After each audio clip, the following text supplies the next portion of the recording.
You ready just to dive in? I got it now. Yeah, I'm good to go. All right, you want to intro it or you just want to start talking? I think you just did. All right, perfect. So Part two with Untapped. beautiful. So I want to jump back with a little refresher of one of the key pieces we closed with last time, John, with the Yep. Dialectic of Desire by C.S. Lewis. Hmm. I'm just going to read a brief little summation of it.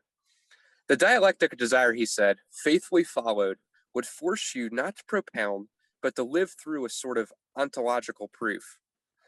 Later in Mere Christianity, another book by him, he most famously stated, if I find in myself a desire which no experience in this world can satisfy, the most probable explanation is that I was made for another world.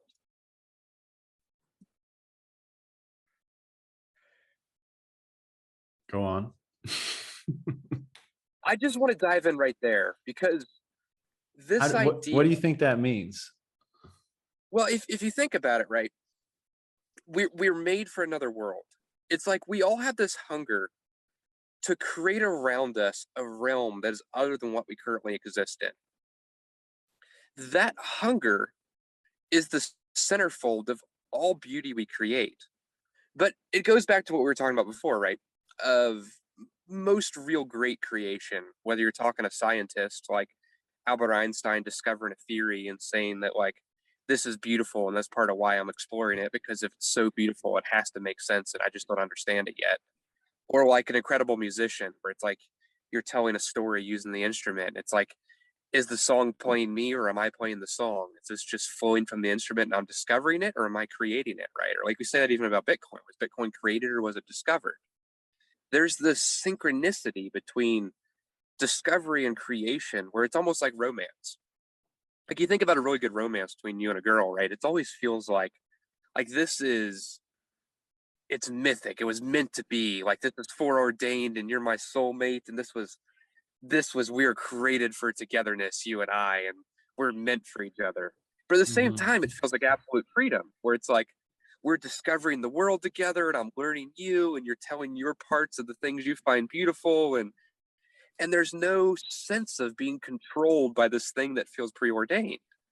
It's this place where creation and discovery become one. It's a place of co-authoring, right? Like one of my base worldviews is that romance is the lens through which to interpret reality. And what I mean by that, romance I would define as co authoring.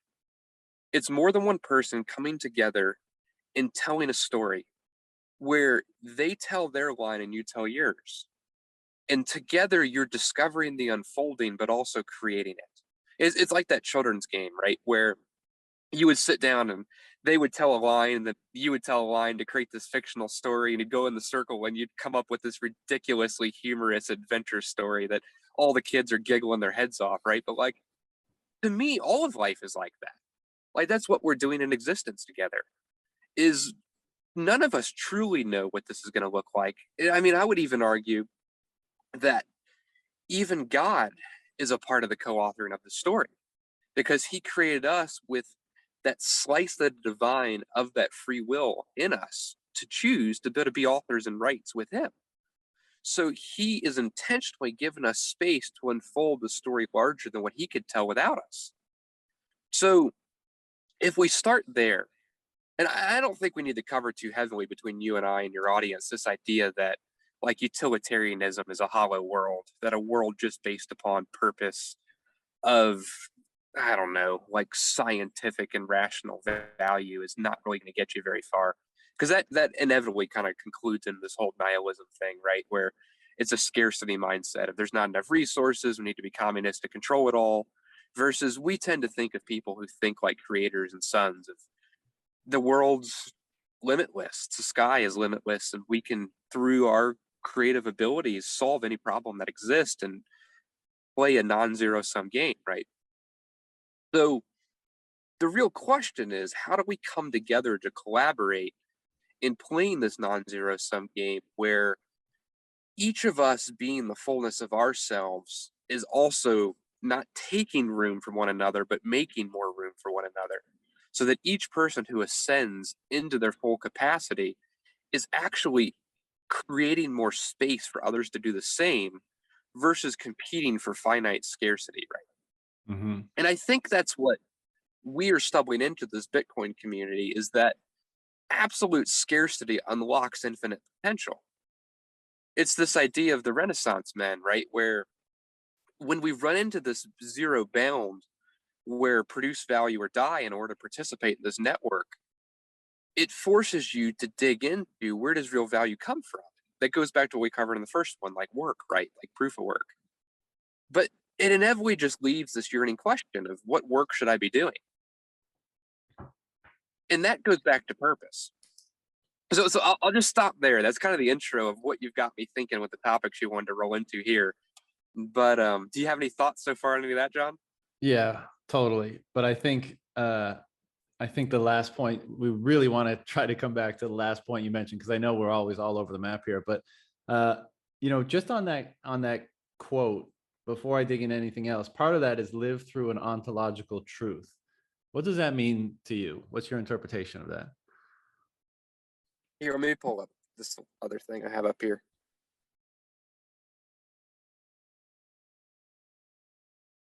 If a man diligently followed this desire, pursuing the false objects until their falsity appeared, then resolutely abandoning them, he must come out at last into the clear knowledge that the human soul was made to enjoy some object that is never fully given, nay, cannot even be imagined as given, in our present mode of subjective spatio-temporal existence.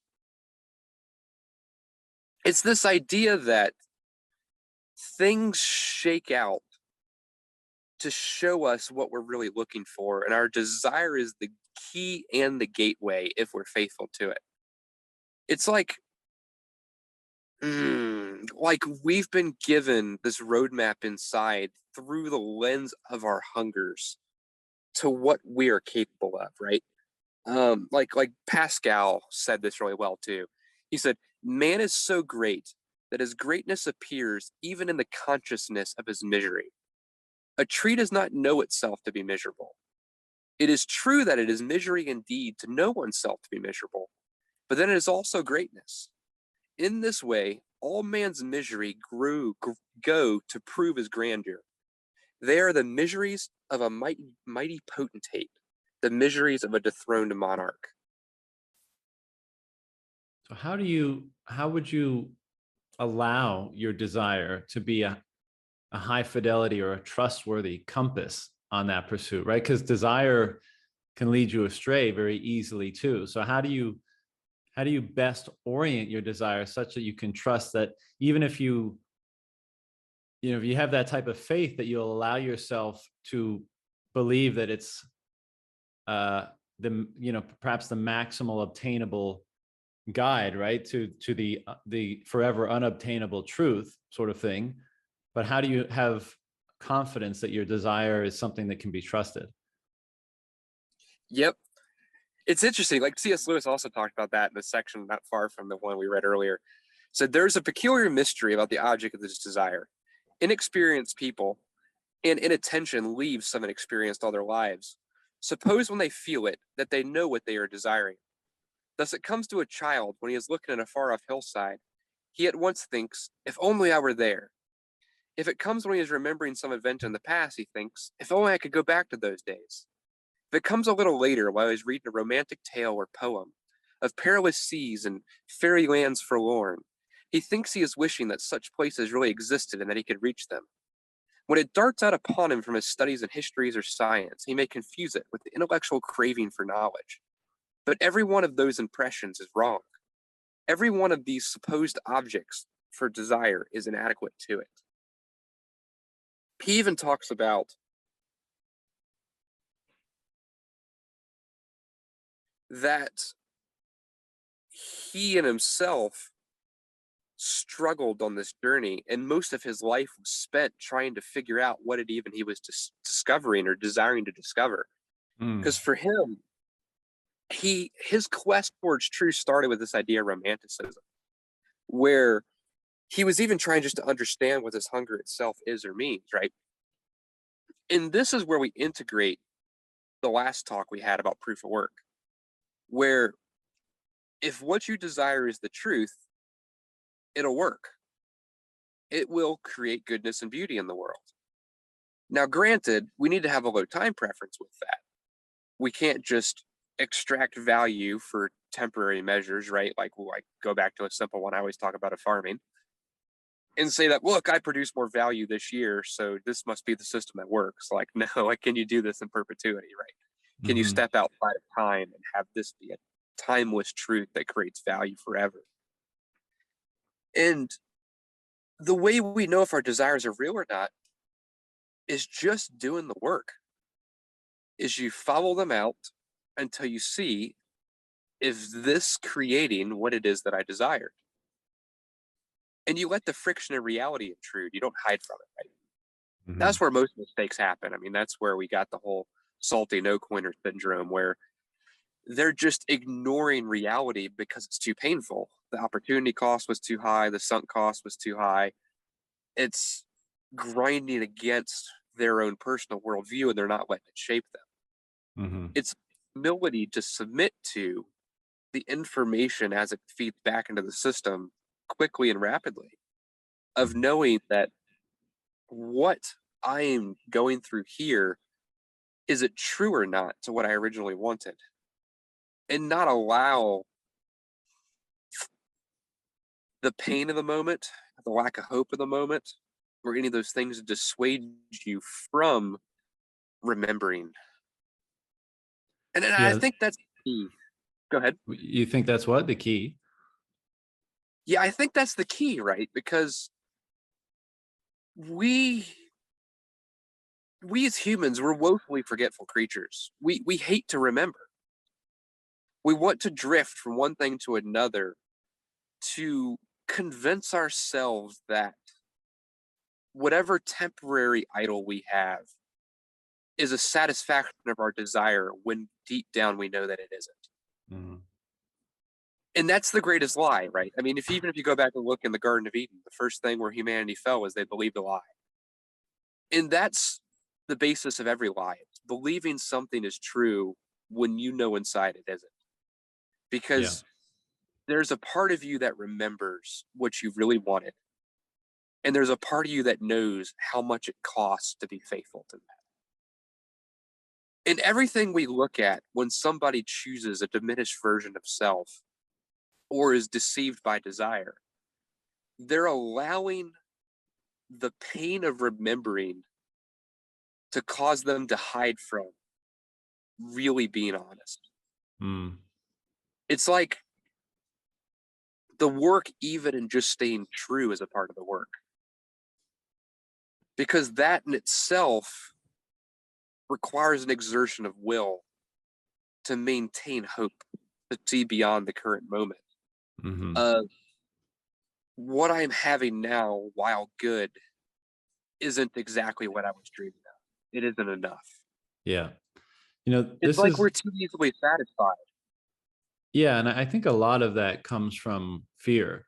One of the things that I explored in the most recent piece was this perhaps unavoidable mechanism of consciousness to hold on to the things that are, let's say, most truthful. And this idea of continuously refining the truest truth by which to order yourself with, because that's the greatest form of feedback that you can get to move you towards your goal, right? And I think there's a big aspect of courage here. And I think this is why personal development and understanding oneself is so important, because if you engage in that process, and all the better if you do so consciously, or perhaps it's essential that you do so consciously. And that's part of the problem that we have today, where so many people are subject to this process subconsciously or unconsciously. But because truth is it can be challenging, but it's also comforting, right? Because if it really is that thing that allows you to pass through reality with the least amount of friction, then it's a good thing, right? It at least temporarily. And maybe you find that you need to upgrade the truth continuously, because you get to one and it helps you for a while, but you realize it's not true enough to allow you to pass through an even, for lack of a better term, more valuable or more a part or goal within reality that you more want to achieve, right? Perhaps the truth that you've used to get you to one level, as it were, is not sufficient to get you to the next level. But I think part of that process is courage. And this is where ego and humility comes in as well, because you can find that orienting, comforting truth. And I think a lot of people get kind of tied up in this, and it works good enough for a particular environment or a particular, universe of your own action and potential action. And you hold tight to it because it allows for that domain to be familiar and workable. But if you want to expand that domain, the domain over which you can establish dominion, let's say, to use that kind of language, then you need to be able to have the courage to relinquish a previously discovered or useful truth in service of journeying or endeavoring to find a better one. And that in between period, you're kind of unmoored, right? You're not locked down to anything that's keeping you comfortable. And one, you need courage there. And I think two, you need tremendous humility, because you need to be able to kind of wander off into the night sea and believe that there's something greater to discover and have the courage to actually discover it. And, as you were saying, what you were just saying, like this is what came to my mind about continuously trying to find that higher truth, and that whole journey in itself requiring a great degree of humility, and I guess a certain type of faith, right? A faith and maybe an understanding that is a worthwhile cause to continuously refine and move up that ladder, as it were. Yeah, and there's so many pitfalls too, right? Like we have this tendency to mistake arrogance as confidence. But arrogant people are not doing the work because they're not doing the work of the suffering, the fear, and the humility that it requires to do the ego death to really discover. It's like they're trying to pound their head and exert their own will, but not co-author. Or you have the other extreme of people who promote humility as if it's a virtue, where there is no truth and like we're just all along discovering, but like nobody ever goes anywhere. It's like there's all these people who create all these excuses to avoid doing the work. Mm-hmm. I want to ask you a question that seems off topic, but it'll circle back around. When you think about people who are living in their most powerful state, we often talk about this idea of the flow state. How would you define the flow state, John?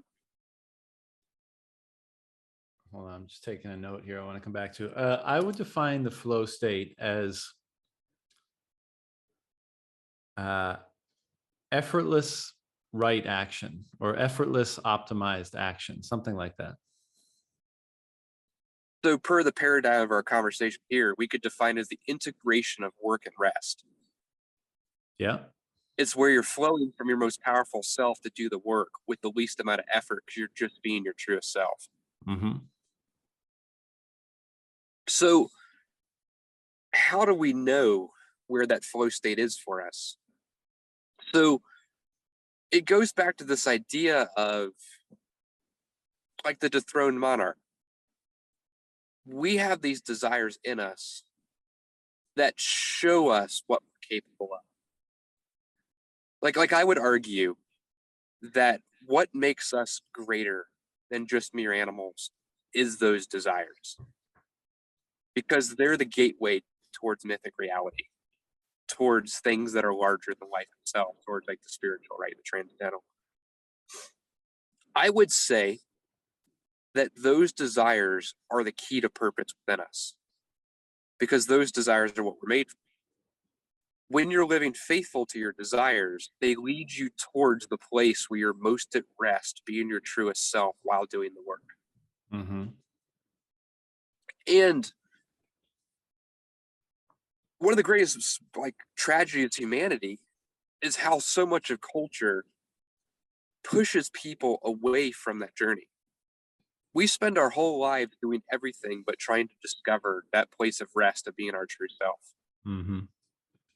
Like imagine if we had a whole economy of people who existed perpetually in the flow state because they've been faithful to do the work early in their life to discover who their real self is, to be authentic, of being able to do maximally optimized work.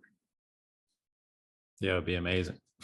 I mean, what would the presumably. world be like? I mean, how many people are in their office jobs being drug along thinking like this is so pointless and useless? So like phase one here is like Bitcoin fixes us to this energy currency that forces us to focus on real value again versus this bureaucratic, administrative, fake paper economy, right? Hmm. But then the next question is like, okay, I'm adding real value to the world because it's real value disciplined by reality. But am I adding my best value and the most value I could? Like this is like the phase two conversation of what do we do once Bitcoin hyper Bitcoinizes? And now we're a part of this network and we have to make wealth by being better at the game, being Hmm. better at the game of being our best self of work, of Yeah. creation. I think this is why there's a subconscious impulse to refine oneself that seems to be emerging through Bitcoin, and which you and I talk about all the time, and I focus a lot on. And there's many reasons for it, I think, but I definitely think this is one where there's this like creeping subconscious impulse, drive, recognition, realization that like I'm entering into a space, a world, a network, a community, a market where my competitive value, my differentiating factor is actually what's going to be exclusively unique to what I can best manifest about my unique self, something like that. I know that sounds kind of corny, but it is what you're saying, right? It's like what else could be a higher ideal for an individual than determining the thing that is, of the utmost meaning to them and doing their best to bring it forth into the world in the highest fidelity or most abundant form possible. I mean, I don't know how you could define a greater objective than that, and so I think people are beginning to get this creeping impulse that is the type of market or world that a money like Bitcoin is going to allow for or foster.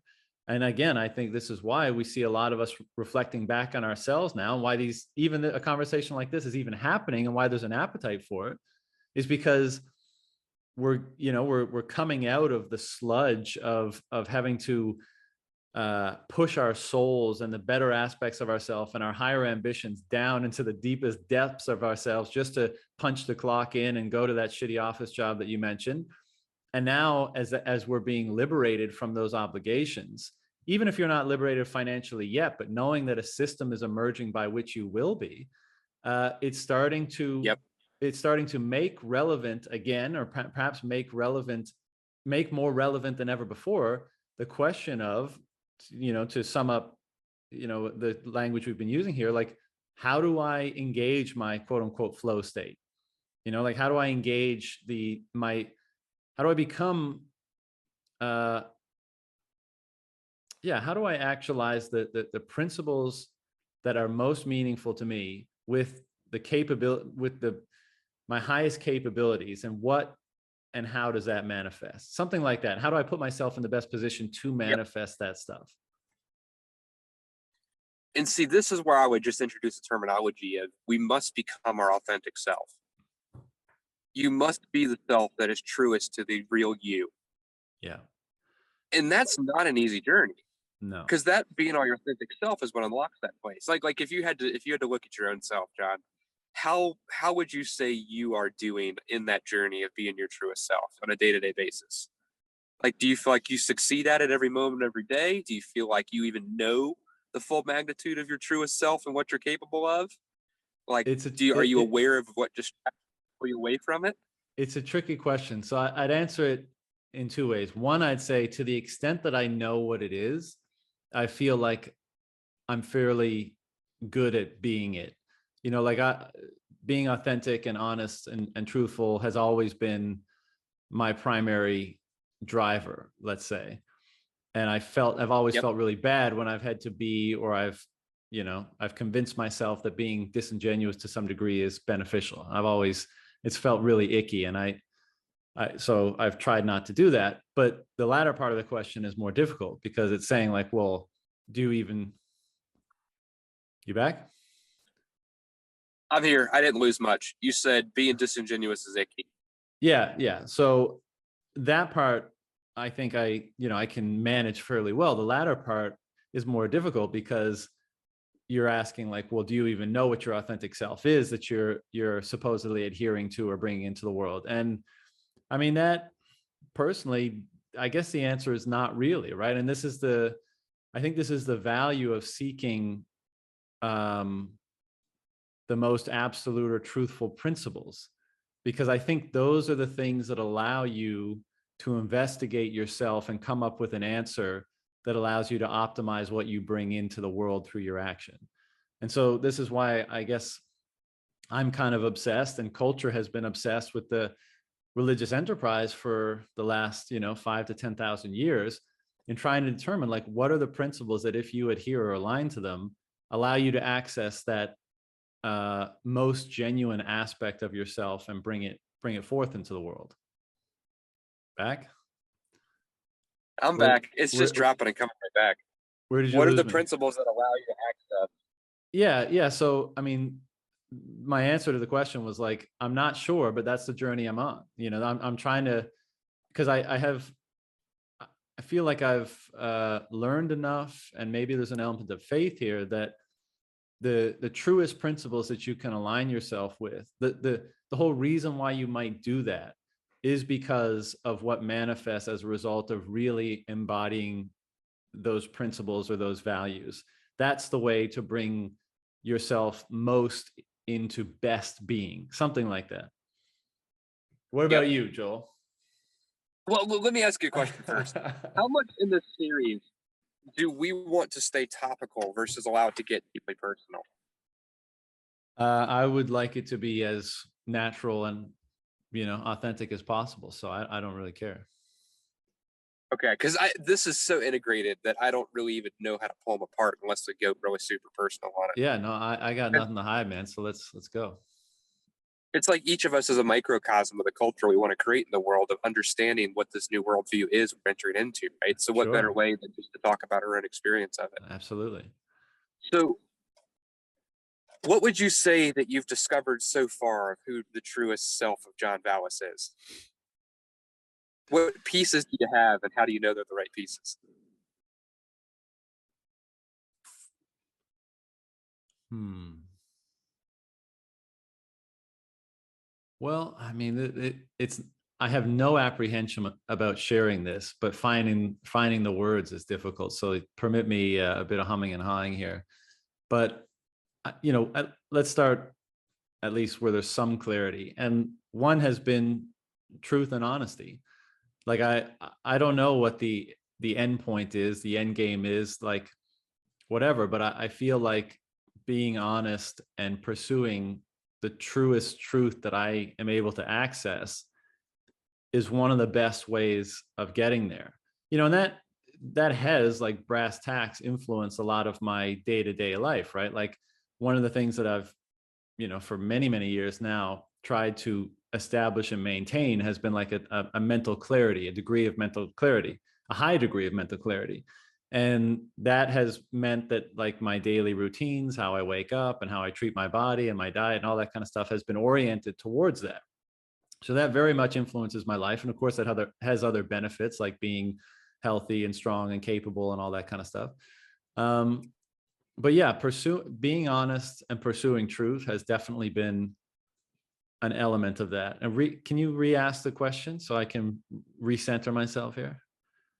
So, what parts, or what would you say is John Vallis being his authentic self? Who is the authentic self of John Vallis, boiled down into like a couple sentences?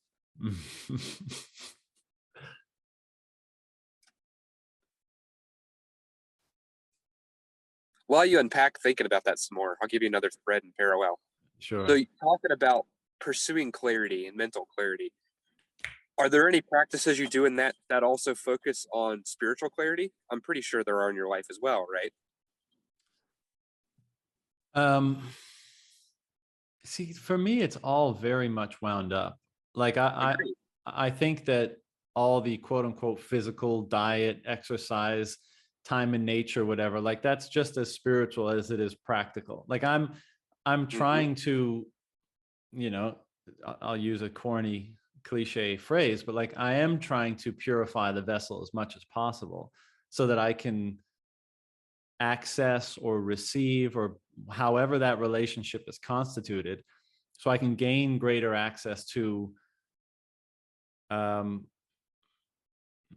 what, right? To that kind of wellspring of joyous, peaceful energy that seems to underlie existence, or be, the love of existence, again, to be super cliche here, but if we're going here, like, and I would say, my essence to the previous question, and the thing that I try to return to when daily life, draws me away from it, is like, pretty much a pure, peaceful, joyous awareness of existence, Hmm. and I've accessed these states of consciousness in peak experiences, right? Like certain psychedelic experiences. Yep. And people have various opinions about that. And like for me, they're of the utmost, you know, uh, care and, connection and mystical slash spiritual experience. But, I try to put myself in a position whereby I can kind of express those qualities, is not the right word, but principles or values or states of being as much as possible. And sometimes I do a good job, and sometimes, I get off course. But the reason why I continue to pursue an understanding in this regard is because, when I was younger, um, I wanted, I was a fat kid, right? And I wanted to not be fat, right? But it took so much willpower to like always, go to the gym or eat right or not eat the cookies or whatever. And so I was like, man, if I could just believe that doing the right thing for myself uh, was like also the thing I wanted to do, like if I could somehow connect those two, this would all be much easier. I wouldn't have to invoke willpower because I would just be almost compelled. And I've kind of wrestled with this idea before of maybe one of the qualities of profound truth is that it compels, because it's unarguable with. So it's a bare truth, and all you can do is submit to it and Surrender. Yep. yeah, exactly, and be compelled by it. And so what I wondered back then was like, how do I generate belief, right? How can I inject belief into my mind so that I can not be so, it doesn't have to require so much of my energy and will to do what I want to do. And the only answer that I could come up with was that I need to seek truth, because that's the only thing that can instill impenetrable belief, let's say. And so if this was in the realm of like health and fitness and wellness, then for me, the approach was gather as much information as possible, read it all, consume it all, experience it all, trial it all, because that's the only way that I could determine that I could actually uncover or get increasingly towards a truth. And the reason why I did that is because the closer I got towards the truth, the easier all of that became. And Yep. to the point now where in my life in that particular domain, that's where I'm at. Like I don't invoke any willpower whatsoever for my quote unquote health practices. I'm compelled into them because they make me feel the way I want to feel. And so Yep. I think this has parallel application in the fields of one's spirituality or just like daily life and what they manifest. And I think that's part of the reason why I so determinedly pursue truth in all other domains, because I want to be compelled by that truth into right action, something like that, into effortless right action, to bring it kind of full circle to what we were saying a few minutes ago. And so that's why I'm so doggedly determined to pursue truth in all domains of my life. Hmm. So I want to highlight something you just said there. Your health practices require zero willpower. Mm. Most people wouldn't find that believable, John. I Yeah. get it, but I think most people would be like, what the hell? Like, what do you mean it doesn't require striving? Like, everything costs so much effort. I have to drag myself away from the fridge and the brownies, and like, I have to drag myself to the gym. Like, it's a constant world of like self butt kicking rather than being. Mm-hmm. What was the magic place where that started to transition for you from believing that it was possible to actually being capable of entering into that place? I think it was the feeling that I was chasing, I guess.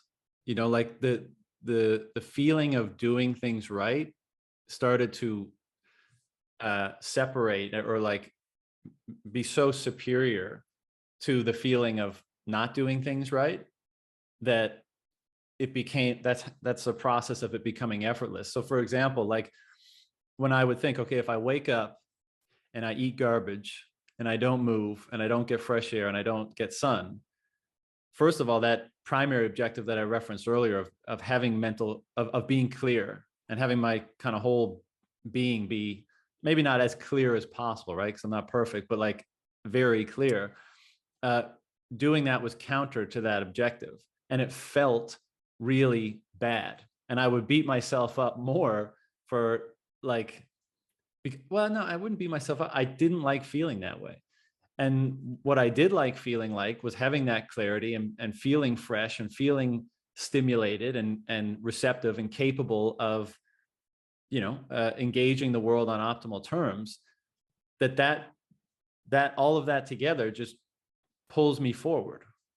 And Yep. I don't have to kick my own ass to do it, because it's where I want to go. And it kind of connects back to that thing that I was thinking about when I was a kid. It's like, that's what I was striving for. I was striving to find the thing that would like the truth that would compel my behavior absent. You back? That's what you were striving for as a kid. You were striving for. The truth that would compel my behavior absent like a invocation of my will and determination. And that's what most religions are, right? It's like this quest to find the way to be faithful to the desire so that you can have what you're looking for. It's Mm. this whole dialectic of desire, just like C.S. Lewis describes it. I think the But real, go go ahead. ahead. I was just going to say, I think the real tricky part is like making sure that that thing that's pulling you forward and causing your actions to be effortless is the right thing. And this is like the pitfall of belief and idolatry and religion and all that kind of stuff. Because if you nail it right, if it is the right thing, then you've accessed the eternal wellspring of being, of energy, of life, let's say. and Yep. and life flows through you effortlessly, and all the wonderful things that you can do with that. If you don't get it right, or if you, let's say, assume you've gotten it too early in the journey, or whatever the pitfall might be, then I think it can be quite problematic, because you can believe that you've oriented yourself most optimally, but you may have oriented yourself towards manifesting something that is not optimal, or in the worst case, uh, deleterious or destructive. Yep.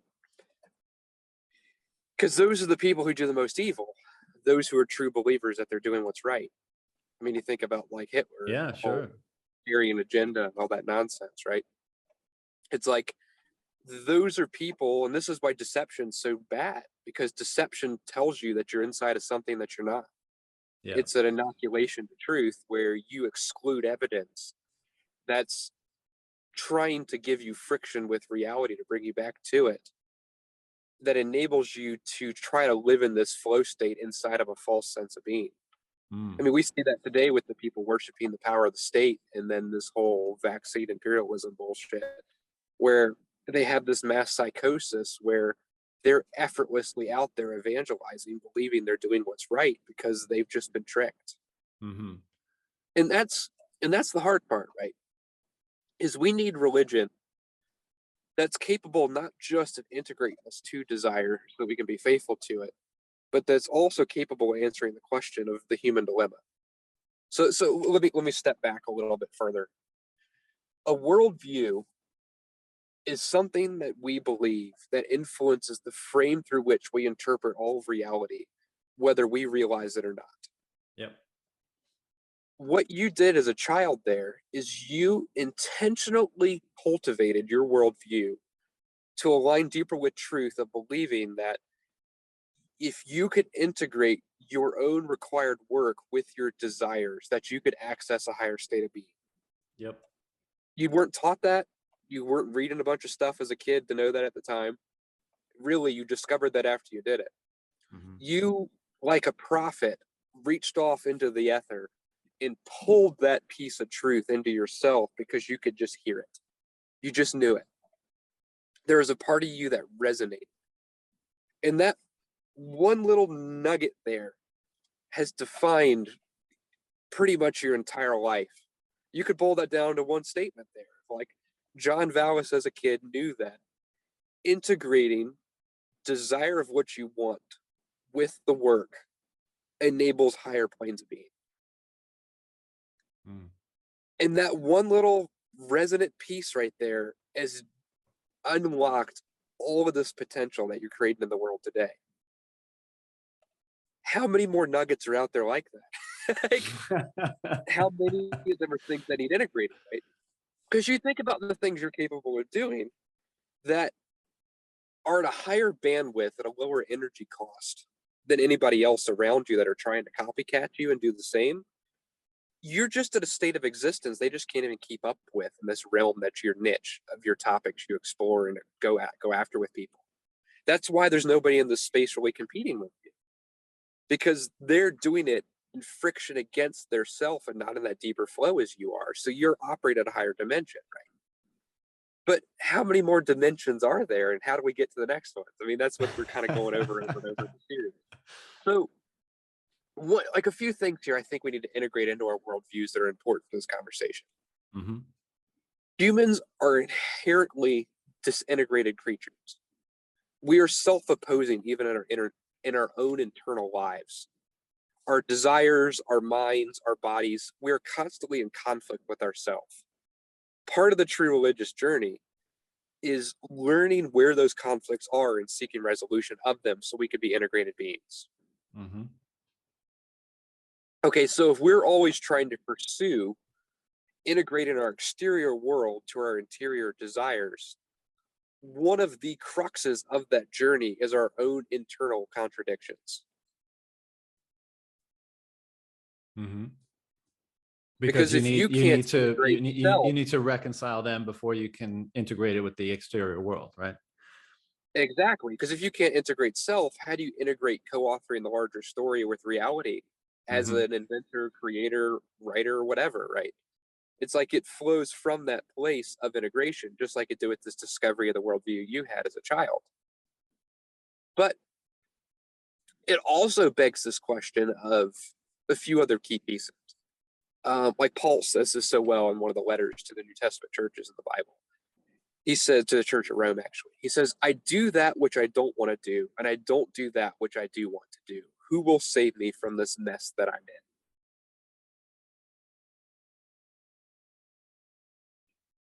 That's one of the most critical pieces. I do that which I don't want to do. I don't do that which I do want to do. And we tend to try to overcome that with effort. You got a one little hack forward here. If you pulled the nugget down of integrating a worldview change, so you changed a part of your being by changing your worldview and your belief system. And through that choice, it's and worldview changes are choice, right? You're using your will to enforce a different way of seeing the world on yourself until it integrates, so Mm-hmm. that you become a different person. You become a Mm-hmm. different state of being. Now you're iterating that towards what you believe is your truer state of being, which obviously you did, because look at how much good you're doing in the world and how beautiful it is, right? I freaking love it. Thank you, brother. But that is something that we have to do over and over and over again. Mm-hmm. And then there's also the next question of what do we do when our desires are wrong? How do you know when your desires are wrong? How do you change them? So let's pull that thread up. Do you have any experiences of that sense of self-contradiction along that journey of integrating that worldview? And what did you do when you ran into that? How did you grapple with like resolving that? Of not doing what you do want to do and doing what you do want to do and doing what you don't want to do.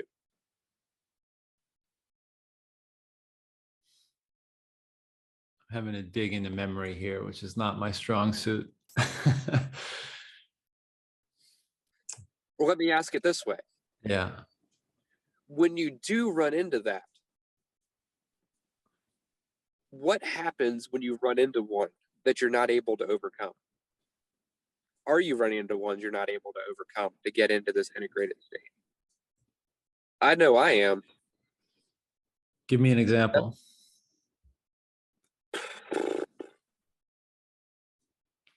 I'll give you an abstract one because it's easier for people to understand versus going to my current personal journey. Sure. Say you've got a child who grew up in an abusive home. Like a daughter who had an abusive dad, she usually finds an abusive husband because that abuse is comfortable. She doesn't want to be abused. She wants to be loved. It hurts her. She hates it. But there's a part of her that searches for it. It's a self-sabotage that's baked into her worldview she doesn't realize is there. So how do we discover the places we're self-sabotaging?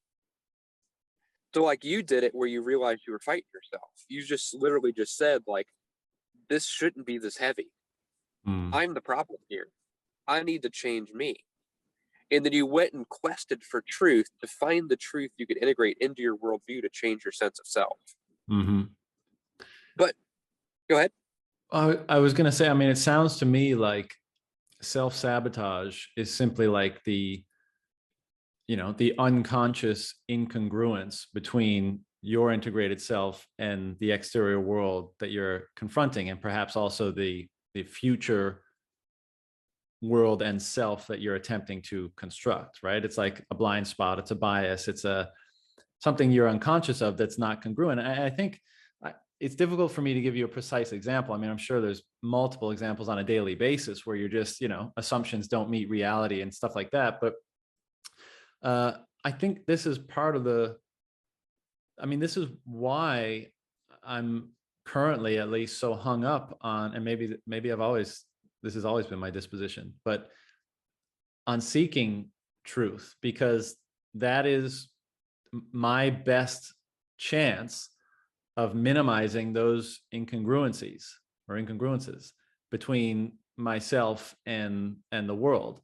And I guess, and this was never an articulated or explicit understanding, but I guess the subconscious knowing of some kind was that the greater you can unify the two, the better outcome you're going to experience, and maybe the better thing you're going to manifest. When I was in my soul sucking job in Shanghai, when I was working in finance like 10 years ago, 10 years ago, yeah, fuck, almost. I hated it, right? I'd wake up and just big sigh and put on my stupid, suit and cufflinks and all that jazz and go and do the thing. And, it was horrible, but one of I never let go of the faith that basically what the way I framed it at that time was like, if I could wake up and if I could continuously close the gap between what I wake up and I have to do and what I wake up and I want to do and which feels the best, kind of what we've been talking about.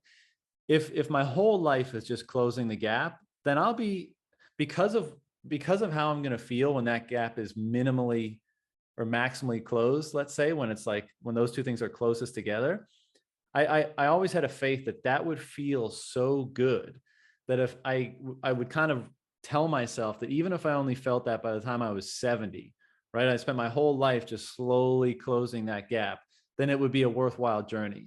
Because you'd actually, this is exactly what we've been talking about, you'd actually be able to wake up and you'd be able to be yourself and engage in something optimally congruent with what that self is, and be able to manifest something valuable in the world as a result. And, I'm happy to report that gap has been closing a lot faster than, I was anticipating at that time. And it's an amazing feeling, right? To be able to express what you think is your authentic or genuine self, or at least whatever point in that journey you're on, and share it and express it out in the world, and have, not only have that be enjoyable, but have it represent some degree of value both to myself and other people, right? Like, and to see it happening in a lot of other people too, and to be having this very conversation to try to unravel some of what's going on there. I don't remember the original question I was responding to there, but that like that process has been something that's been on my mind for a long time. Like for me, like also there's a little personal piece. Part of my early story is having lost someone I deeply loved that I wasn't capable of saving. And it's funny, right? Because these kind of things shape you. Mm. They shape this dialectic of desire of who you are, where they become the foundations of both your true self and the false selves that you could get distracted into being. Like for me, you can easily see how that influences the Citadel stuff I'm up to. It's just so innate to who I am that it's a part of the driving force of me. And that's not a bad thing. It's a beautiful thing. Mm. It's a part of that story of my life that helped co-author me into being me. But it's so difficult too because those things all become a part of our worldviews. They influence us without us realizing they're influencing us. And that's where it's a problem, where your Mm. will is not being exercised, you're a slave. Mm. Like free will and discipline are the foundation of freedom. And it comes through, like you were saying, clarity. You have to have clarity of your why, of your who, of your choice, of not letting the external mimetic impulses of humanity, of these things that implant desires into you from outside, because we're inherently mimetic creatures, dictate you without you realizing it. But nor can you let your unexplored, unexamined worldviews dictate your choice without you realizing it. Like for me, when I was younger, and even now, this isn't very easy. Like I have tons of people reaching out to me in DMs that already want to be refugees at the Citadel I'm building. I have tons of people reaching out that aren't willing to do the work, but want to throw themselves at my team of like, let me just show up and pretend to do the work, and then I'll get to reap from the safety of it all, right? Mm. And it's so hard to remember that my purpose is to be out here building something that's meant to help protect those I love and to help rescue those I love and to help build a world that's going to have these nodes and networks of safeties so other can rely upon it to be able to help protect those they love too. Mm. But to not let that get twisted to where I fail at that because of that worldview I have pulling at me to be untrue to myself, because I have this need to satisfy this part of my identity, right? It's like I'm being true to this self by what I'm building, but I have to know intellectually, spiritually, emotionally, where in myself is alignment with that desire at what time. Mm. Because sometimes my heart is in alignment with my purpose of this thing I'm doing is helping rescue others, and I love it because that's what I want to be doing. Other times, that heart is trying to move against my purpose because trying to rescue this place is actually a compromise that is going to lead to wasting energy that's not going to serve building what I want to build, right? I have to Mm. be able to draw boundaries around it as well, even when it hurts that part of me that wants to save everyone, right? Mm. Because that loss became foundational to our worldview. So our worldviews are something that we have to explore and examine. That to me is what I think we keep bumping into here, this idea of religion. Yeah. Religion is being true to the desire by understanding your lens through which you interpret reality Mhm. so that you can become an active author of your story versus a passive participant. Yeah. Yeah. We want to be authors, not just characters. Totally. And this is why I've been like exploring this so much lately. The religious enterprise is what I've been terming it as, because I think that's what it is, right? It's saying we all have an a priori framework, right? With constructed from certain axioms, some certain truest true enoughs that we construct that worldview by and engage the world with. The religious enterprise asserts, and in my opinion, I'm discovering, I think rightly, that it matters what that framework, what principles or axioms that framework is constructed with. And like the rationalists would readily accept all of this.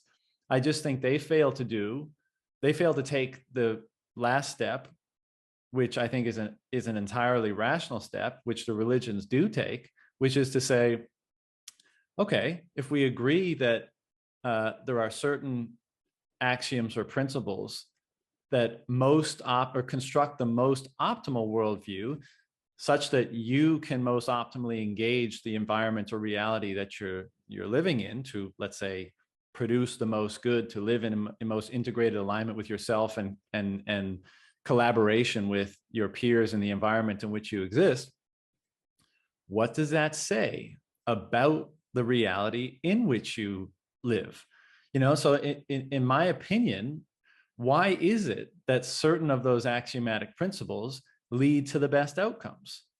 And I think, like, I don't know why we wouldn't think that it's because whatever constructs the reality that we exist in, that consciousness contends with, why wouldn't we assume that the reason why those principles are lead to the most successful outcomes is because there's something about the very structure of the reality that we're nestled within that those principles are resonating with, right? So if it's honesty and if it's truth and if it's, these sort of principles that we always discuss and that are very often associated with godlike figures, regardless of the particular faith or religion that we're talking about, like, that just makes a lot of rational sense to me. And I think that the rationalists just, they go through that observational process and they say, okay, like, let's observe human behavior. Let's look at outcomes. Let's extract the ethic or the moral or the principles that lead to the best outcomes. But then I just feel like for some reason, they don't make the final step in saying, like, well, in a universe of infinite possibility where anything could be the case, why is it the case that these principles and embodying these principles, let's say, lead to the best possible outcomes? And I think it's a fairly reasonable assertion to say, well, because they're somehow built into the structure of the reality that consciousness contends with. And then the religious enterprise, perhaps, is trying to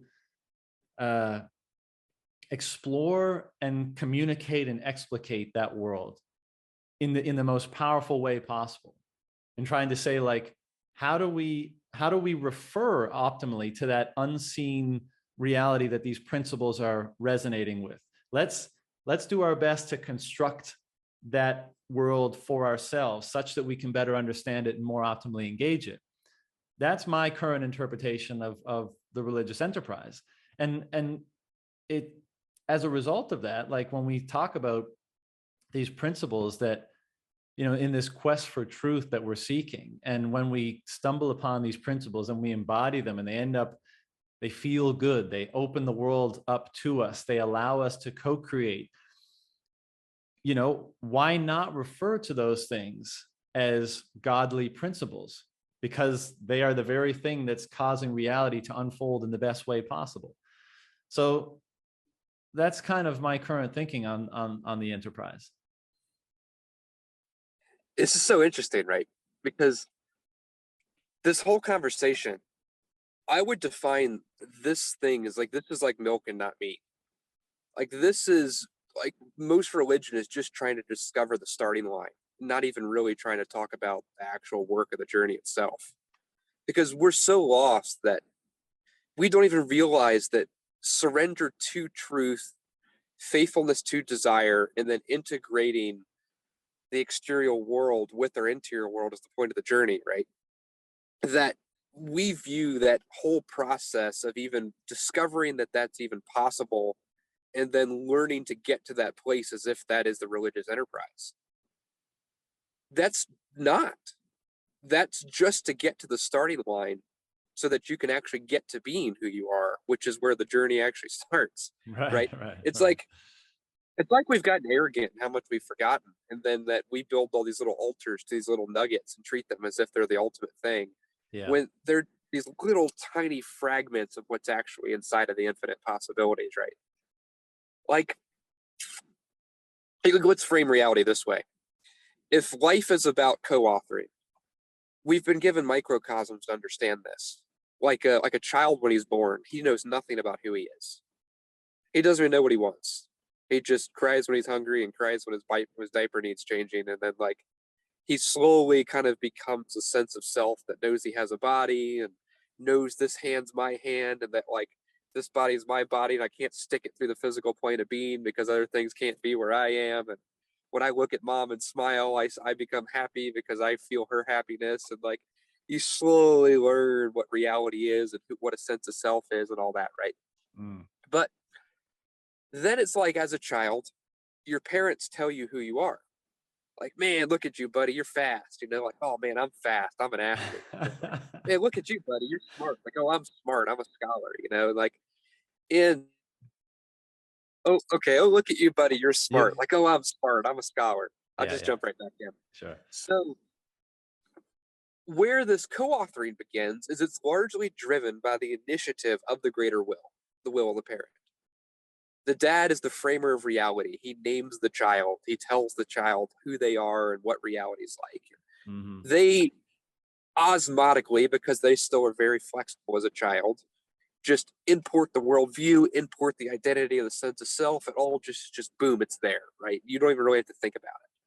Versus like with us, our quest to become a greater self, we're very intentionally going out and choosing like, is this right? Is this wrong? And it's a whole journey and it's work. And we wrestle with it. A child doesn't really have to do the work to try to integrate. Or us, when we contradict ourselves, we have to just through habitual reinforcement learn to integrate it, just not let that false self get any preeminence, right? A child, it's their dad says it, it's just in. Mm. Okay. But that sense of it being in slowly transitions from it just being because dad said so to when the child's growing up, it's, oh, I believe my dad. I think he's right. My dad's really smart. He's really strong. He's my hero. I believe him. And so then as you age, you hit that 13-year-old, 14-year-old point, you start pushing back a little bit, start to try to grapple with what you believe about the world and what you believe about yourself. And now it becomes more active of you believe what your dad says because you choose to believe it. But he still has a lot of influence over you, and you have a lot of these things you believe that you don't realize you believe them because you've not explored your worldviews yet. They're just so foundational to your lens that you don't even realize you're seeing through those glasses, right? And usually it takes people into their 20s and maybe even like up to their 30s to start really getting to a place where they realize how much of that is coming from their uh, their initial upbringing. So it's this journey of you taking more possession of your rights as the author over your sense of self. Okay, and then that ascends even farther. Like a child leaves their father and mother and clings to their spouse. So now you have this other being who doesn't get to dictate identity over you. You are who you are, but you get to dictate together the world you're creating with children and tell them who they are. So it's like an ascension of planes of being. It's like parent to child, you're a self that's being put into you. Child growing up, it's about growth. You are ascending in control over what you integrate of choice of who you are. And then the highest plane is that plane of romance where you take that ascended self of choice and you integrate it with one external to you to become one, just like this religious enterprise, right? Of integrating the external and the internal, so that you can create worlds of your own and then gift those worlds into others. So if we extrapolate that up, what if that's a metaphor for our reality as we're meant to experience God? So, like, immature religion is religion like a child, where you first start to realize, like, my daddy's a hero, and like, I believe this because he's told me to believe it. And, like, you're starting to discover it's good. You're exploring your worldview, and then you're starting to integrate your sense of self. And then, like, so, like, phase one religion is where you become an adult and are choosing. of like, my dad really was the hero. He really does know what he's doing. He's super strong. He's super smart. Like, my dad's freaking awesome. I'm going to try to be like him, you know? So now you're like, by choice, pursuing this place. But what about phase two? What about romance? What about co-authoring with one who's on the same plane of being as you are? What about taking that to a step level, a step higher? What about co-authoring with God on an equal state of being where him and you are working together as collaborators? I mean, we don't ever talk about that much in the religious enterprise either. Because Yeah. we've got to even get people to realize that being a child is the first step. That this surrender to doing the work of integrating your worldviews, your desires with truth, with goodness, with beauty, so that you can ascend into that place of freedom. And then from that infinite expanse, because like truth is inherently expansive. Like you think about light or darkness, right? Like self-deception always leads you away from that place of flow, from that place of being at a rest and have that work just be effortless. Because you're working against yourself. So you're always kind of spiraling in this place of striving to getting further and further away from just being able to do. Mhm. It's like you're solving all the wrong problems, right? Yeah. And so if we take this back to the higher conversation, this is part of that tension between capitalism and communism. Communism says like utopianism, like utopia is the goal where everybody has their needs met and we're able just to be our real selves, is that's what it's kind of purported as. But it actually just leads to death because nobody gets to be their real self. They're all a slave to the state and they're all racing to the bottom doing useless stuff because somebody else is making the decisions for them. And that's the real problem, right? Because it doesn't align with what I'd call like the father worldview, where you are growing into self possession of self sovereignty. And I believe that's what we've been created to be as little kings, right? Like we're created to be gods in a sense, with self determination, where we're stewards of reality who can create and rule just like God does. In a communistic frame, they try to be the parent and keep you from ascending. They try to keep you in that like little child stage, which keeps society stuck in that little child stage where you're just fighting over scraps like, oh, dad, is not fair. He stole my cookie. It's like, well, like, go get more ingredients to make more cookies or go grow more ingredients and get a bigger oven and feed the world, make money selling cookies. Like nobody thinks larger because they're all forced into this paradigm of being a child. Mhm. Versus capitalism is pretty powerful because it's an invitation to that next phase of, okay, I now have these skills. I have this belief of what I'm capable of. Now I'm going to go be an adult and make choices to start creating reality and co-authoring like a story around me of who I am and what I can do, right?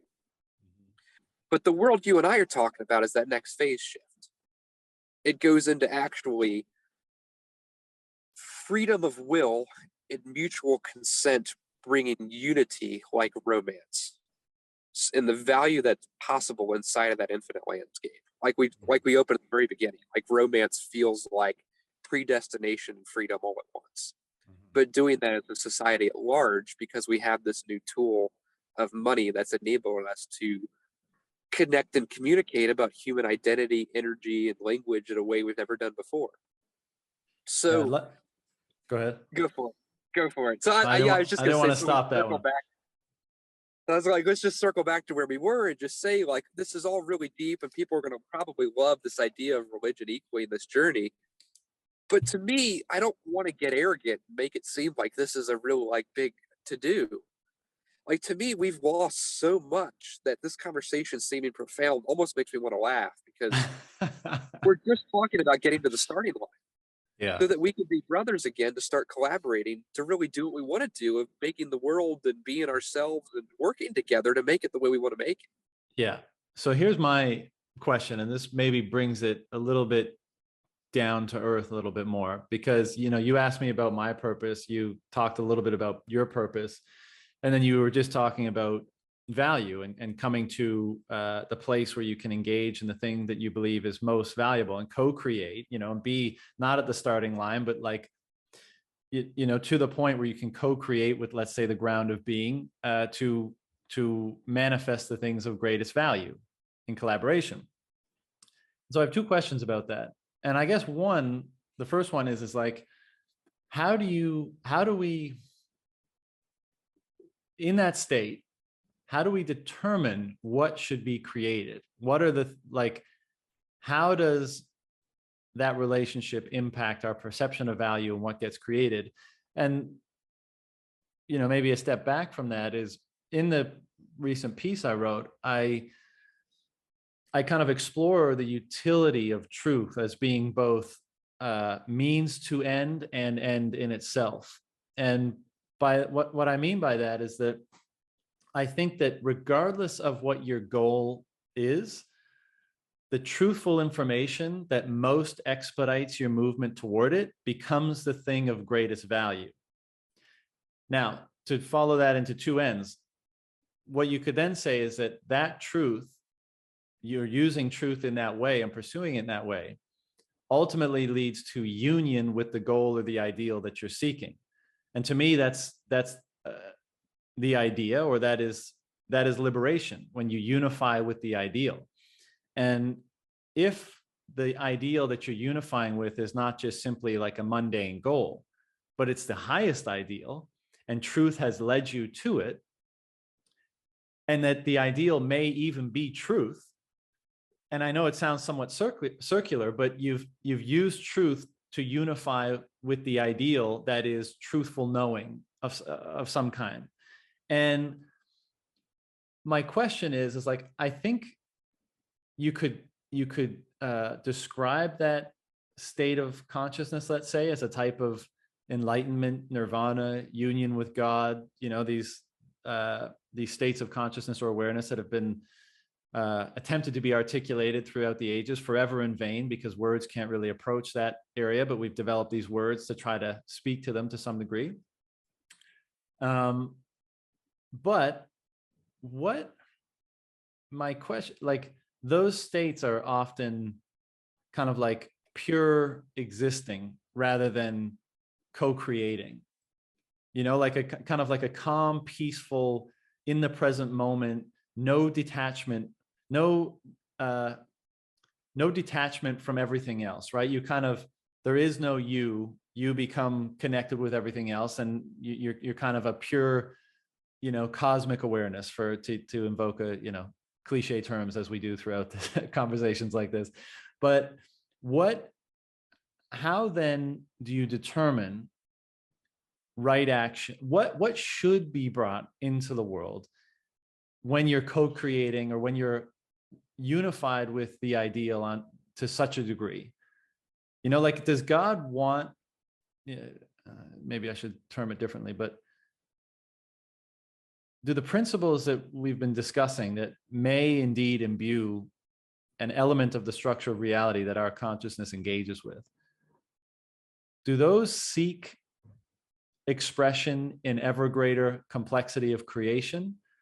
Or is that some kind of a pitfall based on our own human discomforts and maybe false desires, like we've been exploring?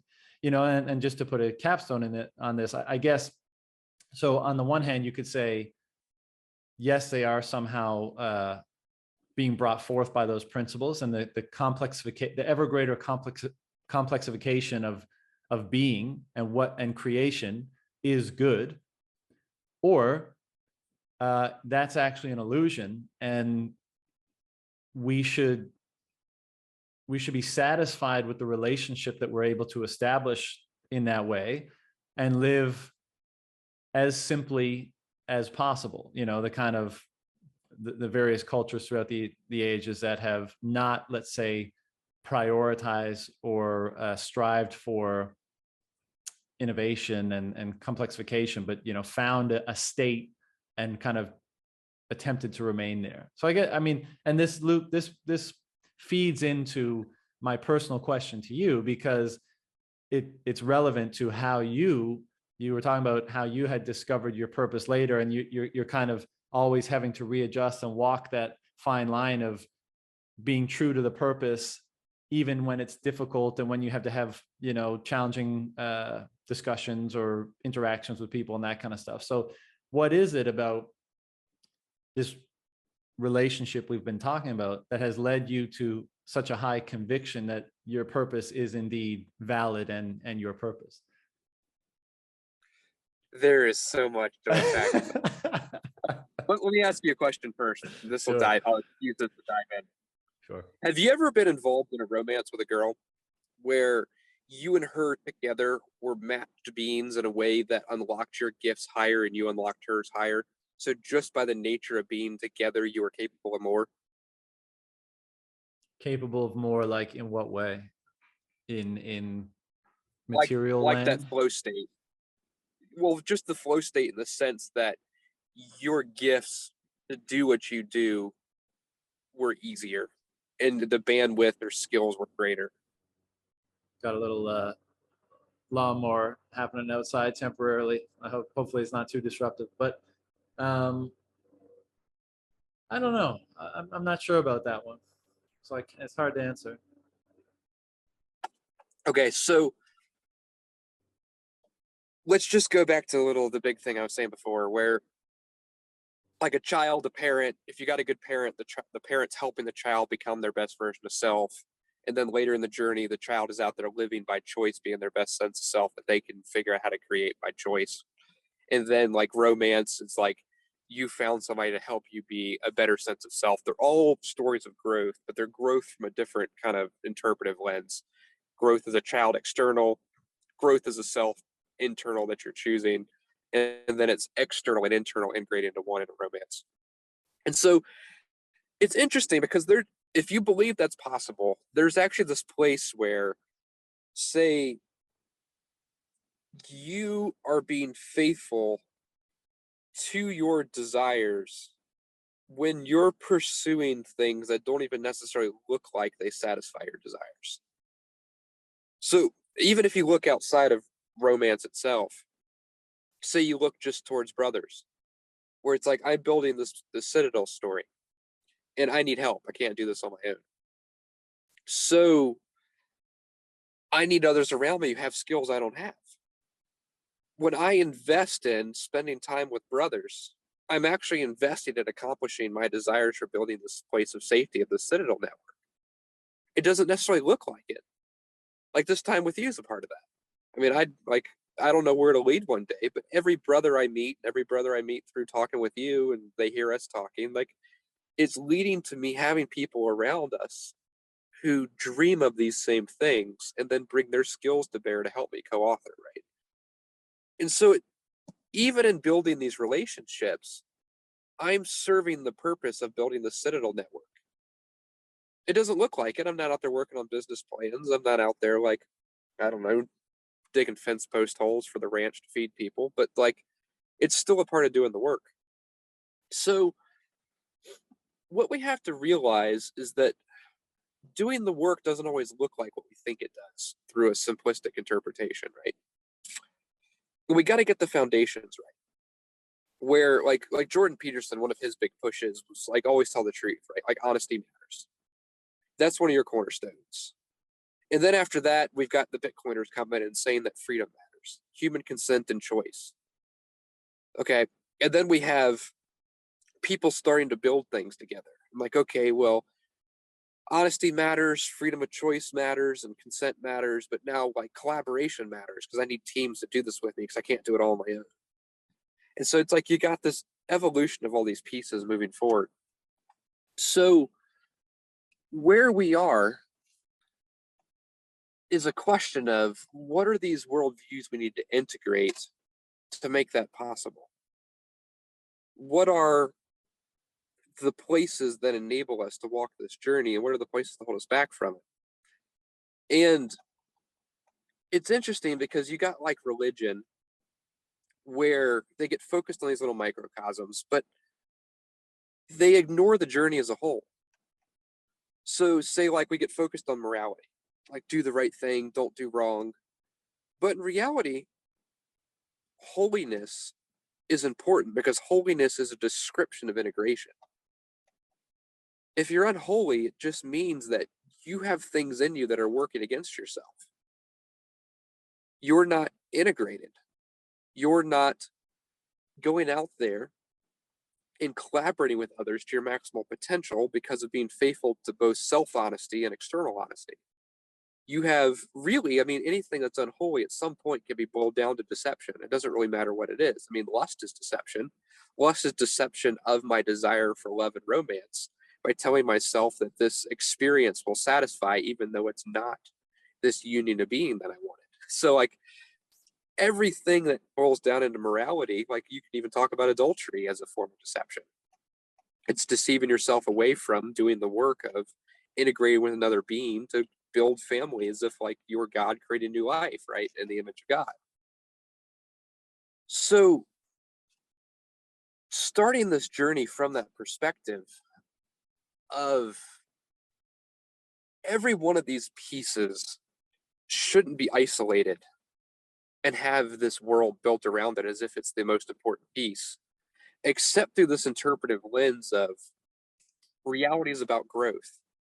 And it's growth through those paradigms of like childlike growth, adult like growth, romance like growth. I mean, romance is growth too, even if you just talk about through the friction of you guys are two completely different alien beings, men and women, who like completely different states of reality. And the friction between those forces you to bring out all your weaknesses so that they can be like at the surface to be dealt with by you, to be grown so you can become more of who you really are too, right? But it's different than doing it with parents, and it's different than doing it on your own. So taking that journey and then even integrating it into the exterior world of how we collaborate together as humans. Okay, so I wanted to frame that first. So let's circle back then and then dive back into what you were saying. Where do you want to dive in as far as the questions? You want to bit back like a sub question to me? You want to just go back to the original and just iterate that again and go back in there? Well, I think that was all great context. But one of the questions that we've been exploring is like, how do you determine right action, I guess, to put it simply? And when you know, your purpose in doing what you're doing, and we've discussed, you know, how you really need to be careful to not assume you're pursuing right action when perhaps you're not. Now, of course, you can always correct, you know, you can always get feedback and course correct. So, you know, you can always save yourself, as it were. But, and you may have answered this a little bit already, but I guess it's still the point, like, how do you know that you're co-creating properly? How do you know that your aim is the right aim? Something like that.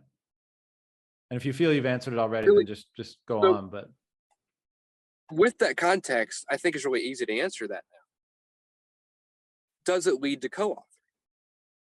So any fallacy is something that destroys that. You've got a fallacy of, say, like the communist fallacy, which is the easy one we keep coming back to, that destroys the sense of self, so nobody gets to be an author. That obviously doesn't work because you can't co-author if you personally aren't authoring. Religion often does the same. Like that's one of the problems I have with a lot of people with how they do psychedelics, right? Is they're pursuing this place of discovery, but they don't do what you did. You go out, you discover, then you come back and do the work to integrate so that you can become a larger author, right? It doesn't just become about this psyop of like, let's go out and see if just to experience more and more and more, but never do the work. mm, And it just, everything keeps coming back to that. Co-authoring is all about doing the work. But now let's say we have this fixation on let's become like the biggest authors we possibly can be on our own, but that's lacking humility because we just can't. It doesn't work that way. I'm not created to be able to do everything. I'm not, I like honest. When I'm honest, I know that's just not possible. Like me building the Citadel network stuff, I need others. So then it's like, how do I create clear signal in the channel for collaboration to happen? Anything that's in the way of that is something that's being destructive of this journey. So you're literally just looking to get rid of the noise that keeps you from co-authoring. And then you're trying to ascend, and how do we do this in greater ways? If you're faithful to that, it's just like the dialectic of desire, that it's going to correct all false measures. Everything that's working against truth is going to become readily apparent. Like if you look at these I don't know, Karenites with this whole facts agenda and pushing like the state getting to make medical decisions for us. This whole push is obviously a falsity, right? Like some of these people may even exist in something that's like a mimicry of the flow state because they've given their will so strongly to the state narrative and agenda that they're just effortlessly out there channeling this this freaking darkness, right? Mm, But when push comes to shove, yeah, they may be authoring. Yeah, it may be effortless authoring that seems like all these people are out there pushing this hard evangelism and it's like really powerful, like with this elite agenda, which is true that happens with other things that are very nihilistic. But it's not leading to co author. Real truth, real religion always leads to co author. That's one of the foundations of my worldview when I interpret it through this lens of life being about growth as a child, growth as an independent, and growth of romance. Because it inherently leads everything back to this idea of co authoring, where I'm trying to ascend into this romance with reality itself, with God Himself, to where I'm co authoring the story around me of creation and submission synchronously, of this constant flow state where everybody's telling their lines and I'm telling mine and each of us being our biggest, best self and taking up the most room makes the most room for others. So that's one of the nuggets of my early worldview that I synthesized on my journey, kind of like yours, is I believe that when we are our truest, authentic self, it doesn't take up room. I believe it creates more room for others to be their best self too. hmm That is one of the things that I think has gotten stolen from us in the deception of what religion really is. Because we see it as this competitive journey towards nothingness or towards idealized self at the expense of others. And we don't even have to interpret religion as like the typical religious context. I mean, I would view statism as a religion, Sure. but they're all religions that sacrifice that price and work that must be done to learn how to co author together because that's the place that forces us to do the work here, the Right. work integrating out to reality itself, and then integrating here between you and I without compromising freedom, Yeah. It seems because like that freedom's the foundation both, of the divine.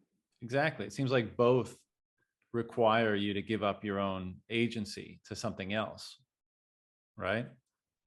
Yep. Um, and it's interesting when we talk about clarity. This is such a common theme for me. It sounds like it is for you too. And regardless on what level we're attempting, you back? When we talk about clarity, Right, right. regardless of what level we're attempting.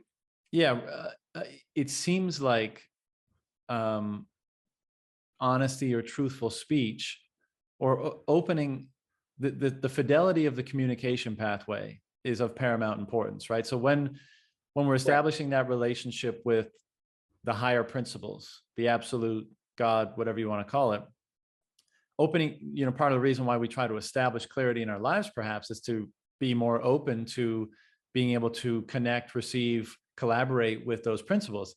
The same is true in a romantic relationship, as you were describing. The same is also true from between the individual vis-a-vis the market or the culture, right? You're co-collaborating with the culture you're in, and the fidelity of the feedback that you're able to establish is paramount in terms of the degree to which you're able to do that.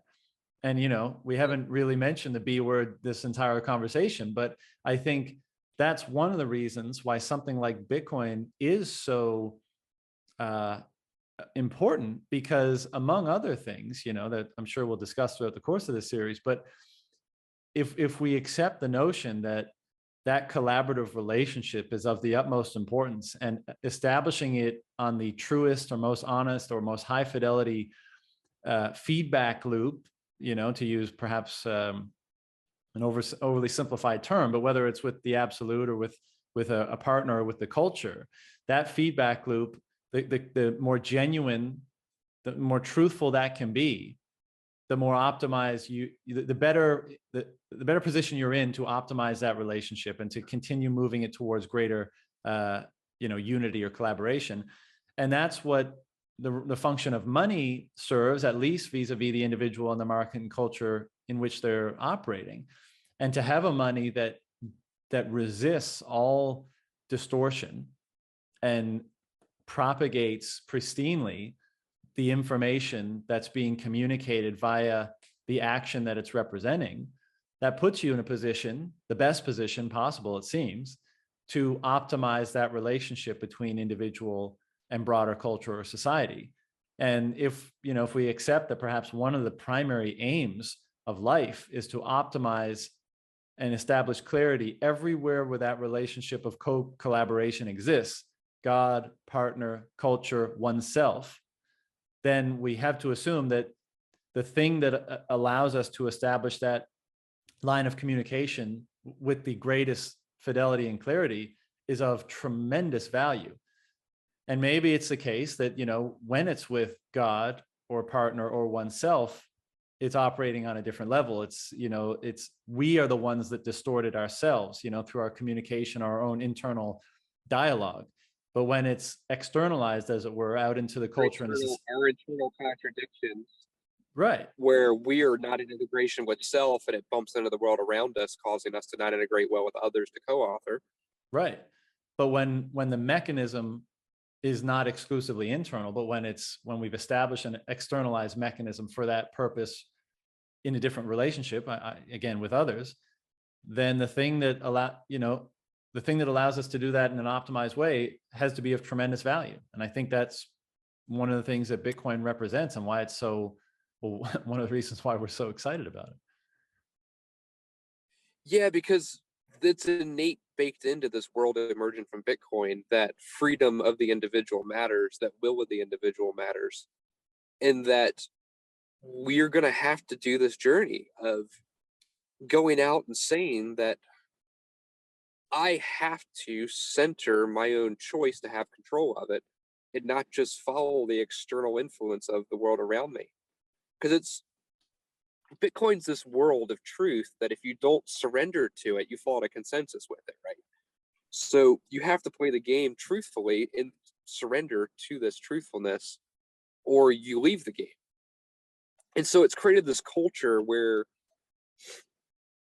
only those who are willing to do that work of discover the truth and surrender to it have been a part of this early real focus in this emergent community. So it is inherently drawing culturally away from a world that's based upon those who are most pliable to external implantation of mimetic desire. It's those who are most capable of being the forerunners of ascending from early childhood state to more adult-like state of being.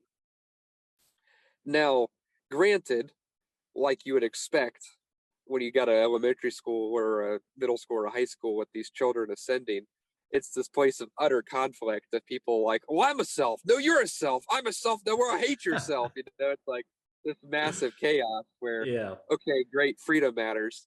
And now, it's becoming more and more relevant how important it is to circle back to honesty matters.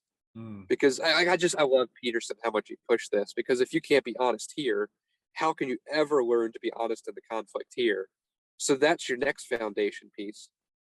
And then it's like, okay, honest here, honest there. Now we both understand that freedom matters. So in the honesty, we have to build something that has a place that allows us both to be our best to thrive. So that's a whole nother foundation of moving forward to reality. And then it's just honest together as we go out and try to do it. It's like if we just focused on honesty and clarity of signal mattering, it's like we're 80% there as far as the whole morality conversation goes, because that solves almost everything. You stack on top of that, like honesty and then consent and freedom matter. It's like you're 90% of the way there. It's almost nothing else really. You're missing so little for the rest of the pieces there that need to be put on top of that. I agree. And I think it's almost the same as the point that you were making about religion, of being not the end in itself, but the starting point. Like once you have these constituent parts together, then you just kind of let time, you run the clock forward. And I think these principles and these relationships will manifest properly. And to your point about how chaotic it can be when all this stuff first emerges, I agree. But I think we've discussed this before, but what we have is a bunch of imperfect people who, and ourselves included, right, who have grown up in a totally different sort of environment and system with different signals and different incentives and all that kind of stuff. And finally, there's a new one is emerging. And of course, naturally it's chaotic at first, but what I appreciate so much is not focusing on, how nasty someone might be or whatever. It's that ethic of honesty and truthful speech being paramount, even if your truthful speech, it doesn't resonate with mine, right? But the fact that the ethic of you attempting to communicate what you believe to be true and being honest in the communication of it, that the fact that that ethic is emerging through this newly established relationship, I think is really good. And like, I'm not going to judge it too harshly because it's like day one, but I think that Dude, I love it.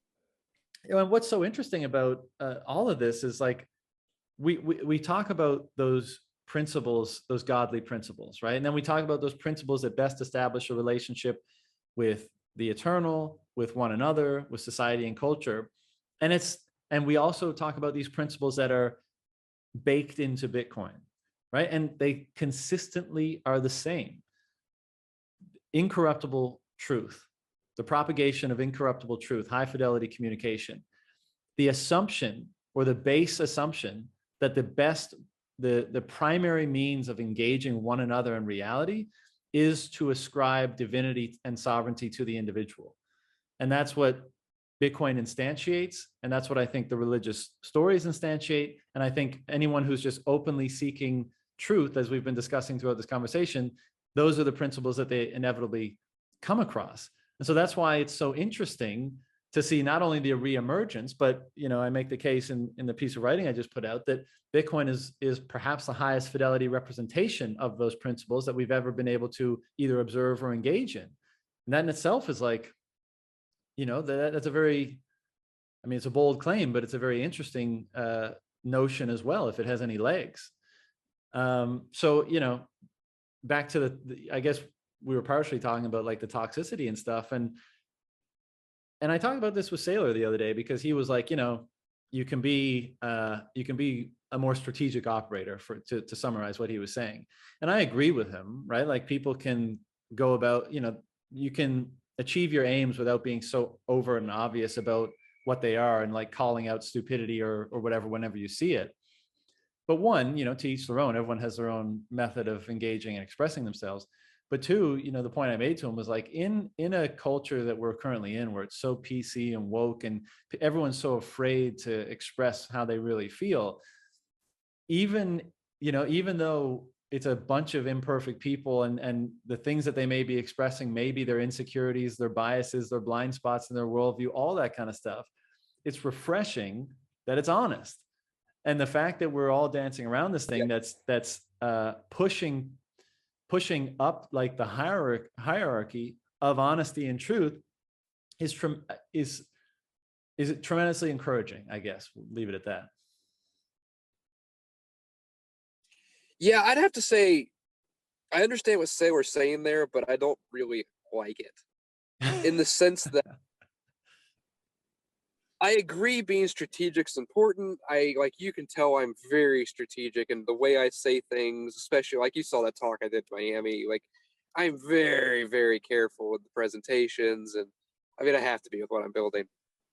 But like honesty is so important because like this has become true with me as I've become more well-known in what I'm building and speak in places and whatever. I'm starting to have enough energy around me that I'm having people around me that are there because they're excited. And there's that little bit of fear. If I speak the truth of what I really think, then like I won't get to be a part. And that diminishes the signal when the brothers around me because it's hard to find those who love me enough to be honest with me, right? Mm. It's like the brothers I love most have this thing in them where there's this respect of each other where you want each other to be the best they possibly can be. And you're pursuing the good of one another. But you value truth above like your own self and their own self, so that you're pursuing that together as something beyond yourselves, so that you're like pursuing surrender to it really is just the best thing to keep coming back to. So it's not just necessarily adversarial, right? And in that you love each other enough to be honest about it. And if we're always being strategic to try to get what we want, partly that's codependent because we're assuming that in this community we want the same thing everybody else wants. And so we're kind of in this weird, messy state we not necessarily agree on, and it's all this hidden angst of like false peacefulness, right? Because it's not real integration of collaboration. But two, say we even did by chance want the same thing, which in this case, say like hyper Bitcoinization, that even means the same thing to these other people out there who are being strategic with these big equity invested mining companies versus what we as like the sovereign fighters want.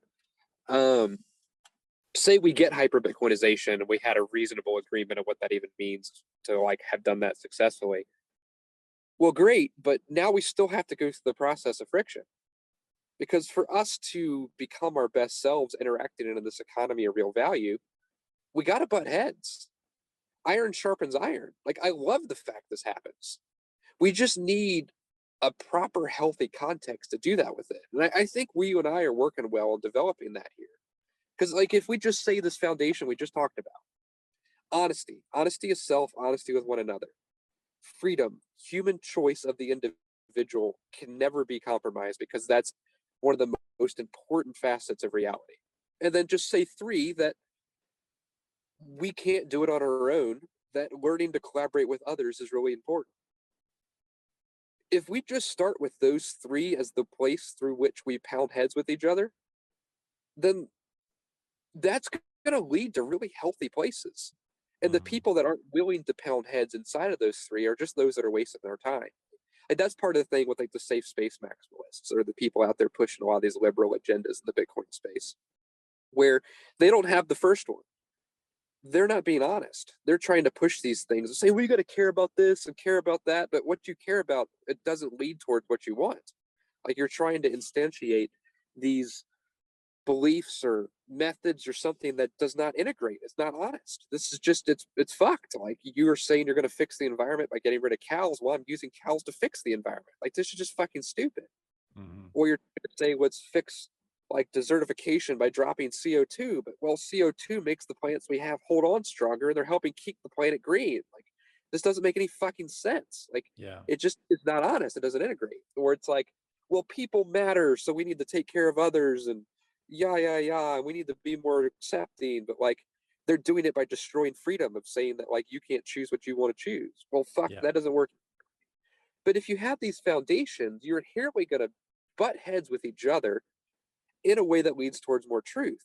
And this goes back to the question you just asked, right? Well, how do you know when you're wrong? Well, you don't have the same blind spots I have. My other brothers and my Citadel team don't have the same blind spots I have. My Sage doesn't have the same blind spots I have, and he's got lots of miles behind him having done this journey. In the places I butt heads with these people, every time we do it, we find a place that even if we weren't making a mistake, we understand the world better to ascend to a higher plane. It's beautiful. I mean, even if you go back to the idea of romance we're talking about, you got these two people that can't possibly have the same worldviews because men and women are like completely different creatures. And in that friction, you're constantly discovering more of who you are, who they are, and what reality is. Because friction's beautiful. That's to me one of the most important parts here. But. So like, we can't just slough it off and say, well, it's strategic. We don't have to do the work of friction, or like, we can't just butt heads uselessly and just say friction's good for friction's sake and it doesn't really matter because it's just like it's all for enemies. Like, we need to have some base level agreements we can set. Honesty matters. Freedom of the individual choice matters. Collaboration is good. If we can just get those three locked down inside of our friction and just go back to them, people will fall out of consent with that. Those are the people we don't waste our time on. And that core will just get more and more volume without losing density, because that density at that center is based upon those foundation agreements we I have. That's totally the way I agree. think we should be evolving. Yeah, I totally agree. And, you know, for my part, just 2 points on that is, I think one that I try to remind myself to, and it's pretty effortless really these days, because, you know, there's an element of not engaging in the nonsense. That's like, I have more important things to do, right? Or things that are more meaningful to me. But I do think, you know, we don't want to lose the ability or recognition of the importance of attempting to understand and empathize with other people. Now, that by no means coddle them or whatever. Like, you know, but you can vehemently oppose someone's position, but you're better served, and the totality, I think, is better served if you maximize your degree of ability to understand where they're coming from, right? And then Agreed. Because if you don't, you can never learn from them, nor can you ever cross the divide to help them learn in the spot you can see where they're blind. right, Like that's the mistake the safe space maximalists make because they're not being honest with themselves. They're not giving freedom to others. yeah, So you never actually increase in collaborative potential because you're not doing the work to understand each other, nor are you doing the work to understand yourself. hmm, It's like phase one, understand self as far as you can. Phase two, try to understand others without compromising that honesty of self, of freedom, and then of collaboration. And if we do that together, that sense of trying to understand others isn't aimless because it's actually leading towards surrender to that higher truth together. hmm. I think we shut it there for today. What do you think? Let me give you one little teaser that I think you'll Uh, love, and then we can turn it off I there. got so, we really hung around in this one for a while today. I think I heard a few people commented that, the first one was like kind of all over the place. I got like 20 different notes here of stuff that we that I wanted to break into, but we didn't touch. So I got lots for the next one, but hit me with the teaser. Okay, so in the Bible, we have so many people in Christianity that talk about heaven and hell, right? Hmm. The Bible actually doesn't talk much about heaven and hell. It's really interesting. A lot of that whole thing evolved later around Christianity. The idea of heaven actually at its base it's really cool. It's almost like Bitcoin of falling out of consensus. It talks about being thrown out of the kingdom into this place of weeping and gnashing of teeth. So what it really is if you look at this story of co-authoring to where we're doing the work together, honesty, valuing freedom and human will, working on collaborating well in a place of goodness from both of those foundations of being true self together, right?